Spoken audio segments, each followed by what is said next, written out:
Hi,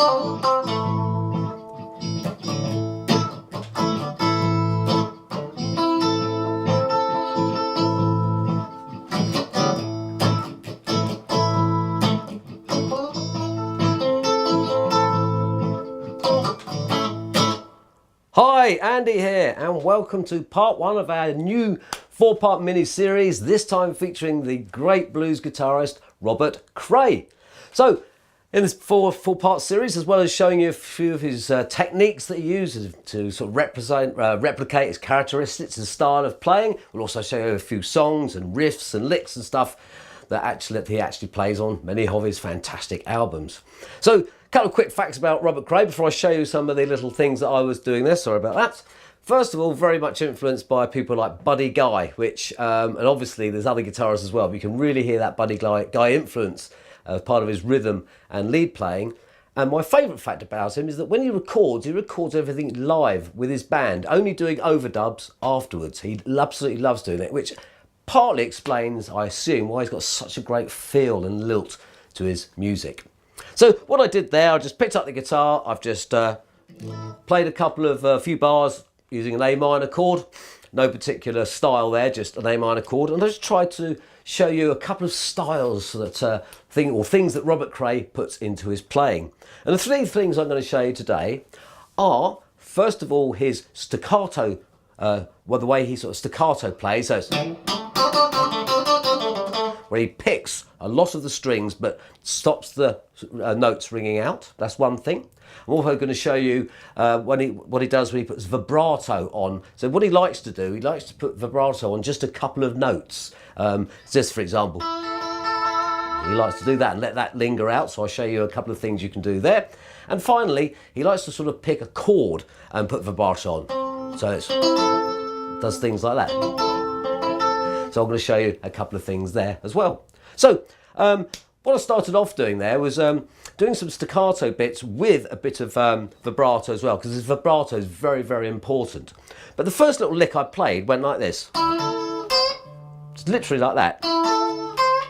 So what we're doing here is letting notes ring out, but also putting a staccato bit, a small bend, like a quarter bend, at the end of it, and stopping the note ringing out, using basically just releasing the pressure, whatever note, like that. So I'm pushing up, letting the note not ring out, and using my right hand, just deadening it with my left hand, not letting it ring out, just releasing the pressure, and using my right hand to stop it ringing out. So it's a very big feature of his playing. So what I'm doing here is basically playing the 9th fret of the G and the 10th fret of the B string, and we're all sort of using the A minor pentatonic scale here.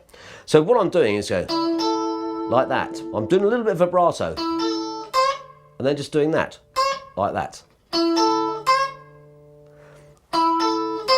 Which is a very, very common thing that he does a lot in his solos. So just practice doing that a little bit. So you don't necessarily have to put in the vibrato. I'm doing that as an example because he might get, sometimes you go like that. Sort of thing. So do you might one thing know that Robert Cray always plays his solos when he's using his Strat on the 4th position in his pickup, and he uses the 1st position for his rhythm. Not all the time. That's generally what he likes to do. So I've got my guitar on the 4th, my Strat on the 4th position there.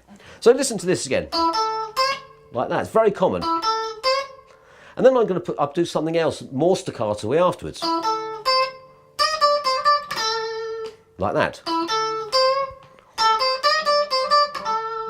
So what I'm doing there, after I've gone like that, I'm then going back down to the 10th fret again of the B string, and then going back up to the 8th fret again of the, can't speak, E string, and then up to the 10th fret of the E string. So it goes,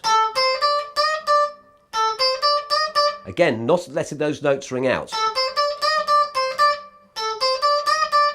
So I'm going quarter bend or maybe a half bend, stop it ringing out, and then releasing it like that. Then we're going to go down to the 8th fret and then 10th fret again of the E string. So it's now we have.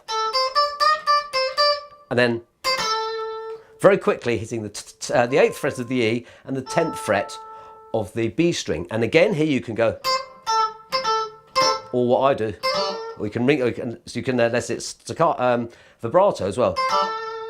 So, or it's up to you. But he would employ a different technique each time. But that's just the way he plays his staccato stuff. So what we have for this particular staccato riff is like that. Now, keep practicing that, but in the A minor pentatonic scale, the other, I'm not going to show you this particular riff, but other thing he likes to do is, so again, not letting the notes ring out, hitting the strings quite hard with my plectrum. I'm using all upstrokes in this particular. So you can play around with that. So if you're going to start off by going, you might let him go.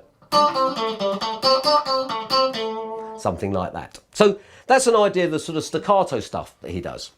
Another thing he likes to do is, one thing Robert Cray does like to do, he likes to repeat riffs along a lot, but one thing he does do is he likes to play 2 notes and putting the vibrato on. Like that. So in this particular example, because it fits in with the A minor pentatonic scale, I'm using the 10th fret of the B and the 8th fret of the E, and I'm putting as much pressure as I can, and also putting the vibrato on. And if you, for example, if you're playing the A minor thing, you can do this for ages.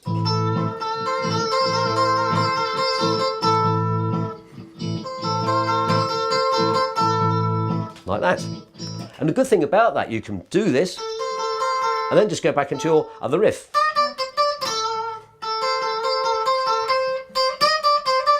Or start it again.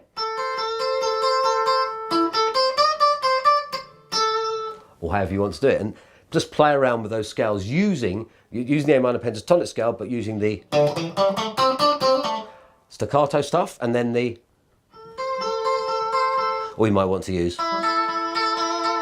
or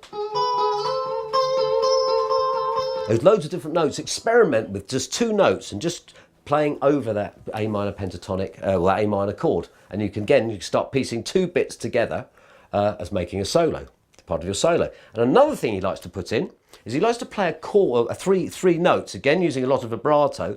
And I'm using part of the A minor shape up here, so I'm using the 10th fret of the G, 10th fret of the D, 9th fret of the G, and 10th fret of the B. So he likes to go like that. God dear, it hurts my fingers, this. You can do it slowly, fast rather, slowly, or you can just go. For example, or do it slower.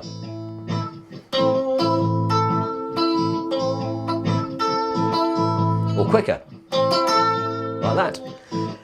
So again, when you've done that, you can go back to staccato playing. You can then go back to playing a couple of notes and doing the vibrato one as well. And you piece all those bits together and you get yourself a Robert Cray-esque solo.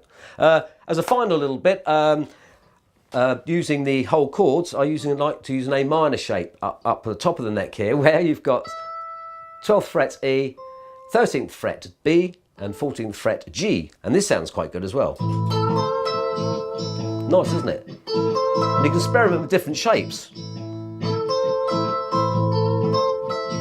Then we go back down to this one. And then you may play a minor chord. There's loads and loads of little stuff you can do. So look, find your own shapes, find the notes that fit with that, with the A minor pentatonic scale, and use those 3 techniques. Have a little bit of practice around like that, and then you'll really get into the feel of the way he plays. And then when we meet up next time, we'll start sort of actually hitting some rhythm patterns and some actual solos that Robert Cray plays, and hopefully using those techniques, because hopefully, again, I'm quite accurate on what the sort of things that he likes to play. So anyway, hope you enjoy that. Let us know how you're getting on, and I'll catch up with you with the next volume soon. Ciao for now.